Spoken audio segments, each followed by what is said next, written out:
La Iglesia entera está llamada a confrontarse con el peso de una cultura impregnada de clericalismo, heredada de su historia y de formas de ejercicio de la autoridad en las que se insertan los diversos tipos de abuso. Buenas noches, queridos hermanos y hermanas de nuestra diócesis de Babahoyo. Les damos la cordial bienvenida a este segundo programa de Caminando Juntos, destellos de una iglesia sinodal. Un espacio en el que como diócesis acompañará este camino sinodal. Soy hermana Sandra Álvarez, misionera franciscana de la juventud, y me encuentro con el joven Diego Gavica. Él pertenece a la Secretaría de Comunicación. Buenas noches, bienvenido. Buenas noches, hermana. Gracias por la bienvenida. Buenas noches a todos los que están sintonizando este programa. No se olviden, denle like y compartan. Bienvenidos a este programa que nos ofrece nuestra diócesis. Les invitamos en este momento a que nos unamos y poder también hacer nuestra oración de la noche. Hacemos la invocación al Espíritu Santo. Estamos ante ti, Espíritu Santo, reunidos en tu nombre. Tú que eres nuestro verdadero consejero, ven a nosotros, apóyanos, entra en nuestros corazones. Enséñanos el camino, muéstranos cómo alcanzar la meta. Impide que perdamos el rumbo como personas débiles y pecadoras. No permitas que la ignorancia nos lleve por falsos caminos. Concédenos el don del discernimiento para que no dejemos que nuestras acciones se guíen por prejuicios y falsas consideraciones. Condúcenos a la unidad en ti para que no nos desviemos del camino de la verdad y la justicia, sino que en nuestro peregrinaje terrenal nos esforcemos por alcanzar la vida eterna. Esto te lo pedimos a ti, que obras en todo tiempo y lugar, en comunión con el Padre y el Hijo, por los siglos de los siglos. Amén. Amén. Para dar continuidad a este proceso sinodal, en esta noche nos acompañan el Padre Cristian Tapia, sacerdote de nuestra diócesis, y la hermana María Zulca, misionera franciscana de la juventud, quienes nos compartirán sobre el tema, la llamada a caminar juntos, la escucha de las Escrituras. Bienvenidos. Buenas noches, queridos hermanos que nos siguen por las redes sociales de aquí de la diócesis de Babahoyo. Buenas noches, Diego. Buenas noches, hermana Sandra. Una alegría seguir compartiendo en este segundo encuentro para informarnos un poco más acerca del sínodo, de la sinodalidad. Muy buenas noches con todos. Gracias por acompañarnos cada semana en este proceso de escucha en la fase diocesana. Bienvenidos a todos ustedes y esperamos que lo que estamos compartiendo sea de ayuda para su formación y también para este camino sinodal. Les invitamos también a que puedan compartir este programa para que pueda llegar a todos los rincones de nuestra diócesis y, por qué no, también a otros lugares de nuestro país y del mundo. El tema que en este día vamos a compartir, en esta noche vamos a compartir, es la llamada a caminar juntos. En este tema, en la Gaudium et Spes número 4, nos invita a indagar a fondo los signos de los tiempos e interpretarlos a la luz del Espíritu Santo, a la luz del Evangelio. Para esto encontramos varios desafíos que nos presentan en los cambios de época y los contextos sociales de la vida humana. Una de las cosas que hemos tenido que vivir como sociedad es la pandemia. Esta tragedia que ha llevado a tomar conciencia de ser comunidad, a saber que todos estamos navegando en una misma barca, a saber que este mal nos afecta a todos y que nadie se salva solo, sino que unos necesitamos de los otros. También ha detonado las injusticias y las desigualdades. Por otro lado, está también la tragedia que viven nuestros hermanos migrantes, las situaciones económicas que viven en los distintos países. La Fratelli Tutti explicita la profundidad de las fracturas que como sociedad humana estamos viviendo.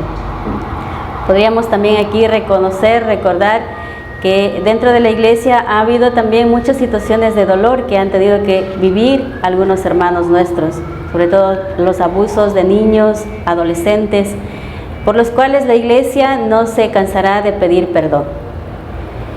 En medio de todo esto, estos análisis nos llevan a que podamos escuchar el clamor de los pobres, ¿no? Que este clamor de los pobres nos invita a nosotros a poder mirar las situaciones de una nueva forma, tener otra mirada distinta a ella.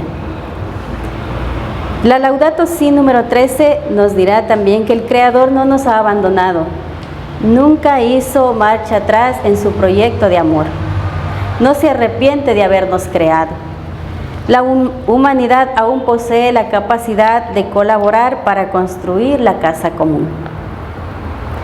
En medio de todas estas infidelidades, el Espíritu Santo aún sigue actuando. Estas situaciones nos invitan también o nos unen a unirnos como familia humana, a saber, y dentro de la iglesia, a tener el reto de saber cómo acompañar a las personas y a las comunidades a poder releer sus experiencias de luto, sufrimiento y dolor. La iglesia tiene una gran tarea en esta situación. En medio de todas las situaciones que hemos venido viviendo, la humanidad, las personas cercanas están muy dolidas por situaciones que han vivido de sufrimiento, de luto, de dolor, de pérdida. Y el reto de la iglesia es saber cómo acompañarlos en estos momentos, a poder saber que estas situaciones nos invitan también a acercarnos más al Señor, más a Dios.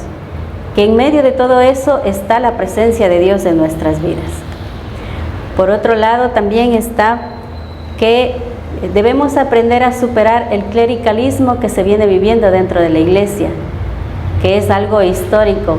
Venimos arrastrando desde hace muchos años esto del clericalismo. Estamos llamados también a superar esto, a superar también otras situaciones de autoridad que llevan a abusar de ello y a hacer sufrir a otras personas por esta situación de abusos de autoridad. Para caminar juntos es necesario que nos dejemos educar por el Espíritu Santo, en una mentalidad verdaderamente sinodal, entrando con audacia y libertad de corazón en un proceso de conversión. Habíamos dicho que el Espíritu Santo es el principal autor de este camino sinodal. Y hoy esta llamada a caminar juntos a partir de estas realidades de dolor, de sufrimiento, de situaciones políticas, situaciones económicas que afectan a la humanidad, estamos llamados a caminar de la mano para poder encontrar las mejores soluciones, las mejores salidas, siempre a la luz del Espíritu Santo. Sí, justamente lo que la hermana María pues hoy nos comentaba, ¿no? Esa asistencia del Espíritu Santo para continuar con este proceso de formación, este proceso de ir construyendo este caminar juntos como esa iglesia sinodal que el Papa Francisco pues nos invita a meditar durante todo este tiempo de sínodo, ¿sí? También es muy necesario, muy indispensable para poder continuar con este camino de sinodalidad. Es muy importante el tener en cuenta algunos criterios. Jesús siempre busca al que necesita y Él acoge absolutamente a todos. Encontramos en algunos pasajes bíblicos la mujer cananea, a la mujer samaritana, encontramos al ciego, al leproso, siempre a la mujer que sufría de flujos de sangre. O sea, lo encontramos en una acción de sinodalidad a Jesús con el pueblo, ¿no? Con la gente, con sus apóstoles. Entonces eso es el proceso de la sinodalidad, ¿no? Es un caminar juntos de la mano con Jesús. Los discípulos también tienen un papel muy importante en todo este proceso de la sinodalidad, porque claro, como ellos han recibido el mensaje directo de Jesús, son ellos los discípulos, los apóstoles, que en la actualidad vendría a ser pues el Papa, los obispos, sacerdotes, diáconos, que son aquellos encargados de transmitir directamente la fe al pueblo de Dios. Entonces es muy necesario esto, tener en cuenta el ser discípulo del Señor no es un lujo, el ser discípulo del Señor no es un privilegio, no es una posición social, no es una separación del pueblo de Dios. Al contrario, el ser discípulo del Señor es una gracia, y por ser una gracia, pues el Señor nos concede este ministerio que no divide, que no separa, sino que al contrario es una bendición, ¿sí? Es una comunión. Entonces la iglesia sirve ciertamente como esto, como ese vínculo de unión entre Dios, el pueblo, ¿sí? Eso es la iglesia, ¿no? Ese símbolo, ese signo de esta gran sinodalidad. Todo esto es una dinámica en todo este proceso de evangelización. Es decir, que si Jesús no está presente en la iglesia, solamente la iglesia se convertiría como en un contrato con los apóstoles nada más, algo muy efímero, algo muy vacío. Si los apóstoles no estuviesen con Jesús ni con la iglesia, pues lamentablemente los apóstoles, que sería la misma iglesia, estaría anunciando nada más una verdad que aparentemente se simula como algo cierto, pero en realidad no sería.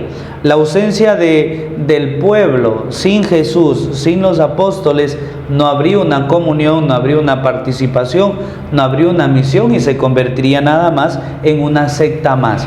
Entonces, hermanos, muy importante tener en cuenta esto, ¿sí? Jesús, los apóstoles, tener en cuenta al pueblo de Dios, y el demonio, que siempre va a estar allí, como dice San Pablo, ¿no? Buscando como león rugiente a quien devorar. Y San Pablo nos da una gran enseñanza: resistidle firmes en la fe.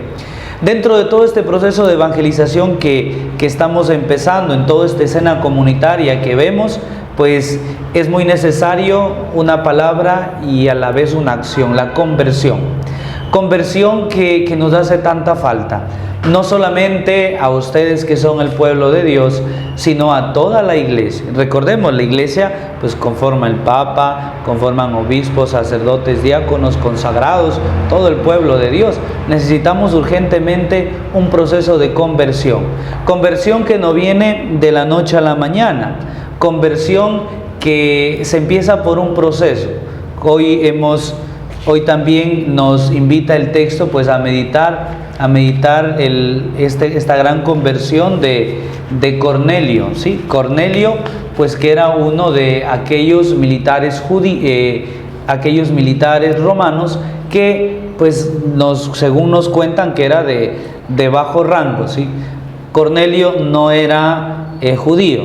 Cornelio no era dicho propiamente como un cristiano, pero sin embargo, pues Cornelio era aquel que oraba, aquel que pedía a Dios, aquel que acudía en la ayuda del prójimo, de los más necesitados.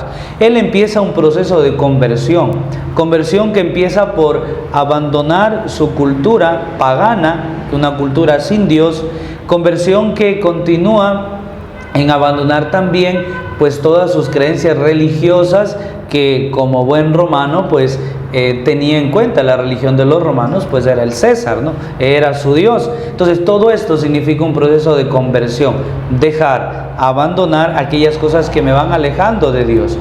Segundo, para que pueda haber un proceso de conversión también es muy necesario tener el encuentro con el hermano, tener el encuentro con el prójimo. En este proceso de la sinodalidad, ¿qué nos dice el Señor? Pues nos dice, es comunión, es participación y hay misión.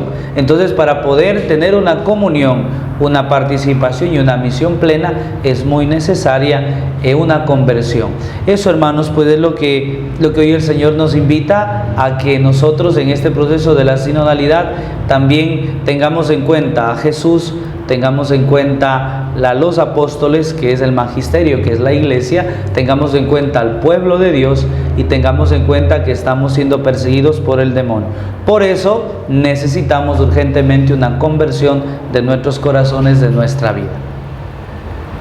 También tenemos a unos invitados en este programa que nos harán preguntas acerca de este sínodo y ellos son los jóvenes del Banco de Alimentos de nuestra diócesis. Bienvenidos. Buenas noches Diego, buenas noches hermana Sandra. Mi nombre es Pedro Villasís. Y mi nombre es Carlos Almeida y somos voluntarios del Banco de Alimentos Diócesis de Babahoyo. En esta vez le vamos a hacer dos preguntas al Padre Cristian y a la hermana María. Buenas noches, Padre. Padre, en este proceso de conversión, ¿cómo podemos hacer nosotros los jóvenes para mejorar nuestro estado de vida? Hola Carlitos, bienvenido al programa. Siempre cuando hablamos de la conversión, pues significa un cambio de vida, ¿no? Una metanoia, un cambio total de vida. Y para que haya un cambio de vida, pues lo primero es lo que hablaba como todo este proceso de la sinodalidad, ¿no? El escucha, la participación y un poco pues también el tema de la misión. ¿A quién tengo que escuchar? A Jesús, ¿sí? ¿Con quién tengo que participar? Con la iglesia, ¿sí? ¿Y dónde tengo que hacer la misión? Pues justamente en mi casa, en mi propia vida. Entonces, el hablar de un proceso de conversión significa eso, ¿no? Siempre escuchar a Dios en nuestra conciencia. Cuando uno está en pecado, pues uno siempre sabe que a veces ha hecho cosas malas, uno siempre sabe que hay una voz interior que siempre nos habla directo así como al corazón. Eso es como un signo muy primero que nosotros podemos decir: yo necesito convertirme, porque uno sabe cuando ha hecho un pecado y uno sabe, entonces necesita convertirme. Ahora, lo segundo, la participación en la iglesia. ¿Esto qué significa?